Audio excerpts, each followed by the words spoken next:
ओ जोंनि बड'लेण्ड रादाब आरो बड'लेण्ड बुब्लि खौरां बिजोंनि मानगोनां खौरांगिरि नोंथांमोनखौ दिनैनि बे बुब्लियाव खावलायनानै लाबोनायनि थांखिया जाहैबाय मैया BPFनि MCLA धनस्री समष्टिनि बिथां टेस मोसाहारिया गहपुर हालामाव थांनानै जिखिनि बाथ्रा फोरमायदों बेनि सायाव एसे खेंफोरथि होनो थाखाय नोंथांमोनखौ खावलायनानै लाबोनाय जादों। जोबोद लाजिथाव आरो मिनिथाव दुखुनांथाव बाथ्राया जाहैबाय जाय BPF हान्जाया BTR शक्तिखौनो स्क्रेप खालामनो नागिरो आरो कुनु जिबनाव गहपुर बिश्वनाथ ढेकियाजुलि सनितपुरा BTRआव हाबा होननानै बिथांमोना साननाय आरो बे BTR एकर्डनि हेंथायैनो PIL खालामलायग्रा केस होग्रा बे हान्जाया मैयानि दिनाव गहपुराव थांनानै गोरिलनि मेगनाव मोदै लानाय बायदि गहपुरबासि रायजो राजाफोरनि खाथियाव आशीर्बाद बिहैनाय बे बाथ्राखौ लानानैनो जोंहा आसरित मोनदों। खारन थांनाय सारि बोसोराव गहपुर हालामनि रायजो राजाफोरा मा दुखु दाहायाव दं, मा खैदां खैफोदाव दङ बेखौ खबर लानो थाखाय बिथांमोना सम गैयामोन। नाथाय इलेक्शना फैनायनि थाखाय आरो बे गहपुर बिश्वनाथ सारियाली आरो सनितपुरनि गोबां ओनसोला दिनै जोंनि BTRआव हाबबाय आरो बे ओनसोलखौ फैगौ सेप्तेम्बर दाननि गेजेराव जि मोनसे साधारन बिसायख'थि जानो थांदों बेहाय जोंनि रौता धनसिरि आरो हरिसिङायाव बिथांमोनखौ सोसननानै जि बिसायख'थि फाथिनो आखायाव लादों आरो बिनिनो भट बिनाय हिसाबै केम्पिं खालामनो जोंनि बे धनस्री समष्टिनि MCLA टेस मोसाहारिया बेयाव नुजाथिहैनानै गाव बे ओनसोलनि रायजो राजाफोरनि खामानि मावनो होननानै सारि बोसोरनि उनावहाय आशीर्बाद बिनो थांदों। बेयो जोबोद लाजिथाव आरो मिनिथावथाव मोनसे जाथाय। खारन बे सारि बोसोराव बे ओनसोलनि रायजो राजाखौ रावखौबो खबर लाफेराखै। दा थांनानै दिनै बिथाङा जि मोनसे बोर बा आशीर्बाद नांगौनो बिथांनो मोजांनि खोथा, आशीर्बाद लानो हानाया मोजांनि खोथा,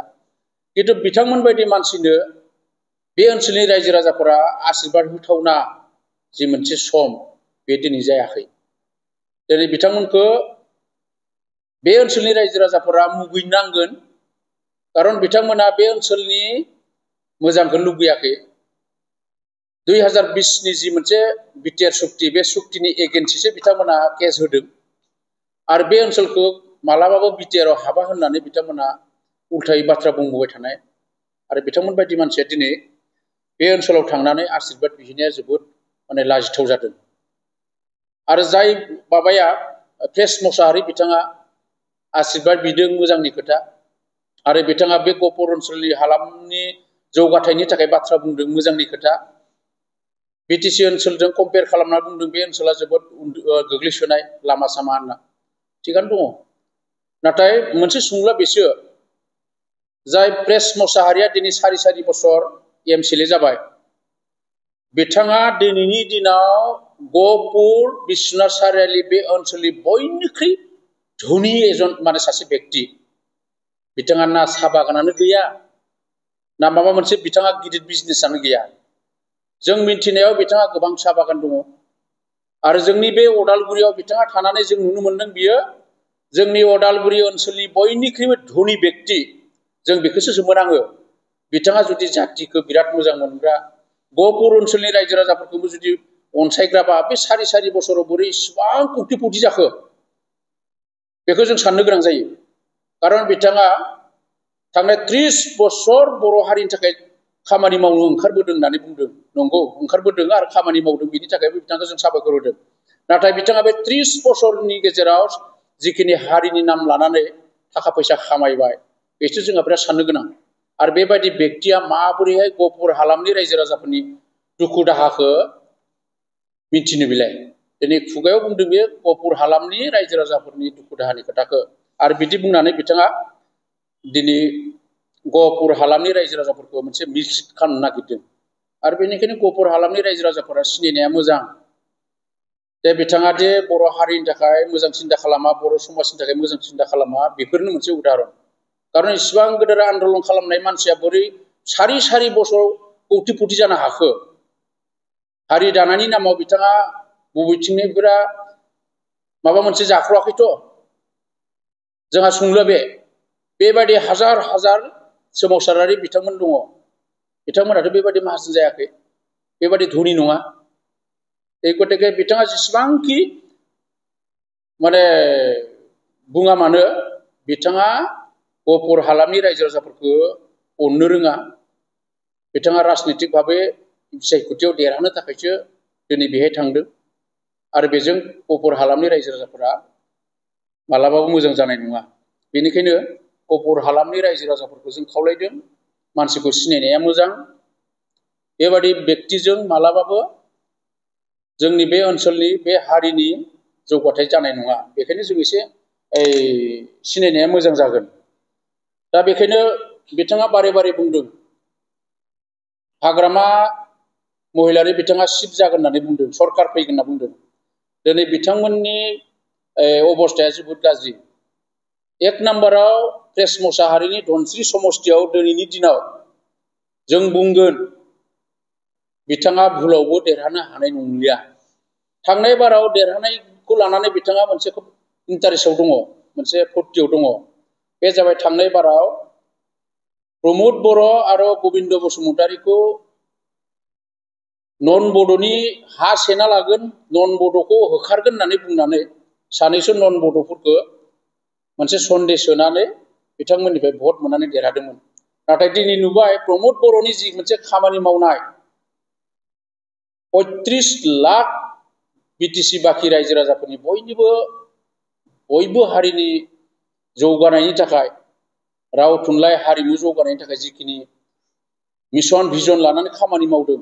नैबेखौ नुनानै दिनै बिटिसि ओनसोलनि बेसेबां नन बड' मानसिफोर दङ अना ट्राइबेल बिथांमोना दिनै प्रमोद बर'नि सायाव जोबोद मोनसे फोथायनाय आरो मोजां मोननाया फैदों बेनिखायनो दिनैनि दिनाव धनसिरि समष्टिनिफ्राय प्रेस मोसाहारिया जेननाया 100% बेखौ कुनु दिना प्रेस मोसाहारिया नैथि खेबनि थाखाय धनसिरिनिफ्राय देरहाखाया आरो बे सानदों गहपुर हालामनि जिखिनि हाबदों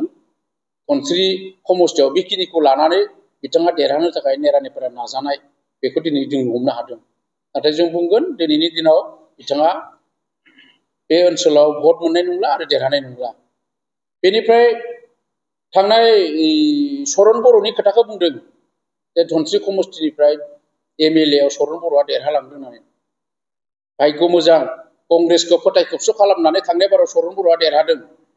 चरण बर'ल' नङा दुर्गादास बर' आरो रबिराम नार्जारि साथाम माने एमएलए आरो बे साथाम एमएलए देरहानायनि एकमात्र कारना जाबाय आसामाव मोनसे महाजुथ होननाय मोनसे कंग्रेसनि लिडावहा जादोंमोन आरो बे हानजायाव हाबनानै धनसिरि समष्टियाव बा माजबाद समष्टियाव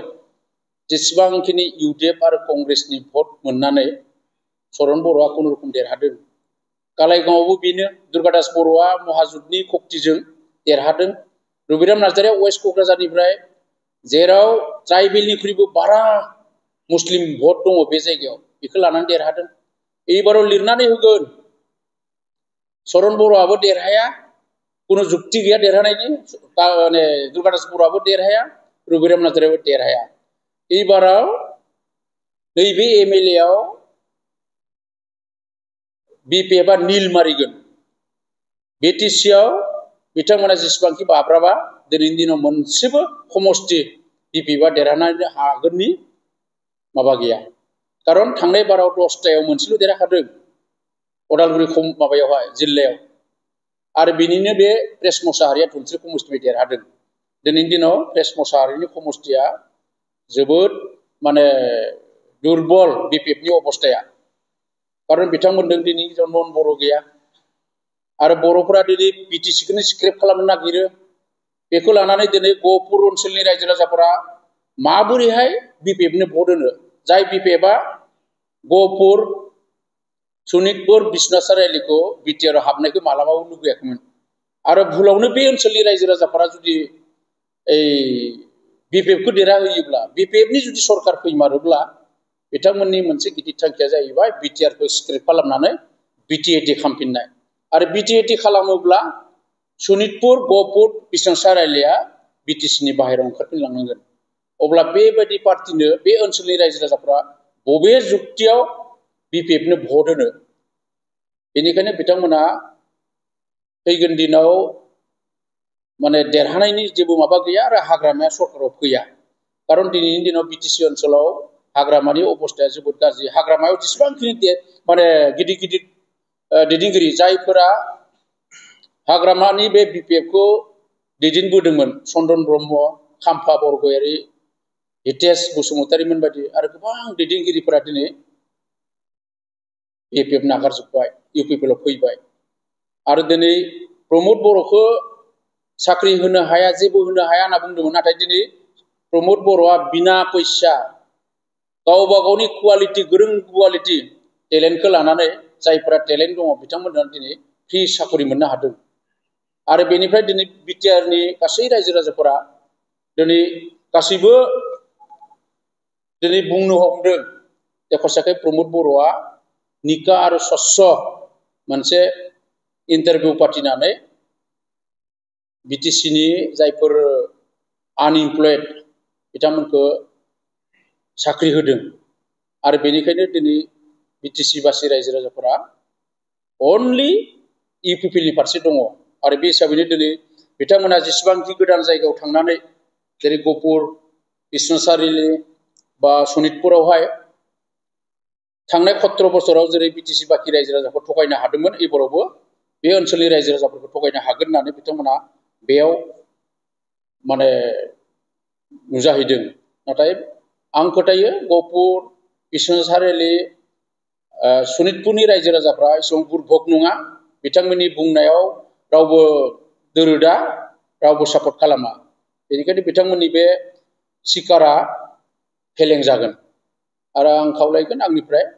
बे सनितपुर गहपुर आरो बिश्वनाथ सारियालिनि रायजो राजाफोरखौ एसे सांग्राङै बिपिएफखौ सिनायनो नाजानाया गाहाम जागोन आरो बे बिपदनिफ्राय बारग'नो थाखाय आं नोंथांमोनखौ खावलायो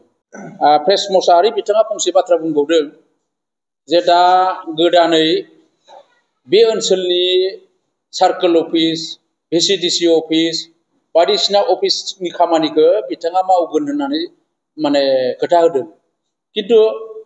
बेखिनि खामानिखौ दिनै प्रमद बर' बिथाङा सान हर मावगासिनो दङ बे हालामनि जुरिडिक्सना बबेथिं थांनांगौ बबे मा जानांगौ बे ओनसोलनि सुबिदा बायदि खामानिखौ मावनो थाखाय प्रमद बर'आ दिनै राते माने सान हर खामानि मावबाय थादों এই गतिके सरकाराव फैयालासिनो थानानै प्रेस मसाहारिया दे मावगोन होनना बुंनाय खोथाया मा जुक्ति दङ दिनै बेखिनि खामानिखौ जोंहा प्रमद बर' बिथाङानो मावगासिनो दङ आरो मावगोन सार्कोल अफिसा बबे जानांगौ भिसिडिसि अफिसा बबेखौ लाना जानांगौ खारन जों मिथिनायाव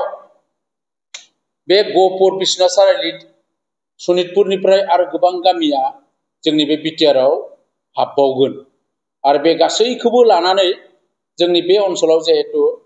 जोंनि बिटिसिआव 60टा समष्टि जागोन डिलिमिटेसन जाफिनबावगोन आरो बे डिलिमिटेसन जायोब्ला बे गासै सिमाया थिग जाजोबोब्ला बे ओनसोलनि अफिसियेल जिखिनि खामानि मावनांगौ भिसिडिसि अफिसानो जा बा सार्कोल अफिसानो जा जेसेबां माने सरकारि बिफाननि जि खामानि बेखौथ' प्रमद बर'आ मावगोन आरो खारन दिनै प्रमद बर' मावनायखायनो दिनै बे ओनसोला जोंनि बे बिटिआरआव हाबदों आरो बेखिनि अफिसियेलि माने बिफाननि खामानिखौ बे सरकारानो मावगोन आरो जोंहा फोथायनाय दङ हसाखै जुदि मोजाङै बे ओनसोलखौ जौगाहोनांगौबा समाज जौगानायनि जिखिनि खामानि बेखौ मावनो हागोन बायदि बेक्तिया एकमात्र प्रमद बर'ल' दङ आरो जुदि भुलावनो जुदि बिपिएफआ बेयाव सरकार फैयोब्ला थांनाय 17 बोसोराव लामा दोंसेखौ सानजा हमलाय खोला हमलाय सोनाब हमलाय हमनानै जेरैबायदि 2 नाम्बार स्किम हमनानै थाखा दुर्निति खालामदोंमोन दिनै बे ओनसोलखौबो बेबायदि खालामगोन এই गतिके बे ओनसोला जौगानो हानाय नङा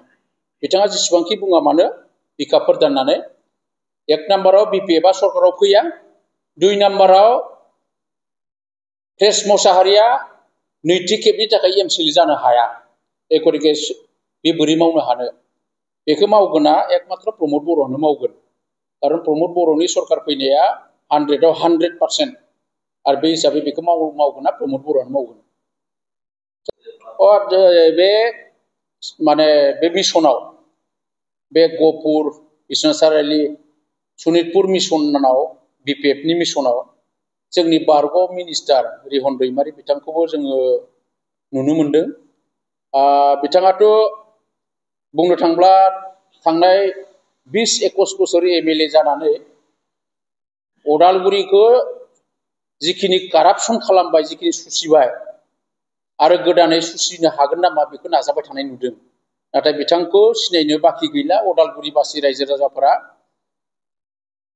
नेक्स्ट टाइम बिथाङा एमएलएआनो जा एमसिएलएआनो जा बे सिमांखौ नुनाया अबास्तबिक खारन रिहन दैमारिखौ बा रिहन दैमारिनिफ्राय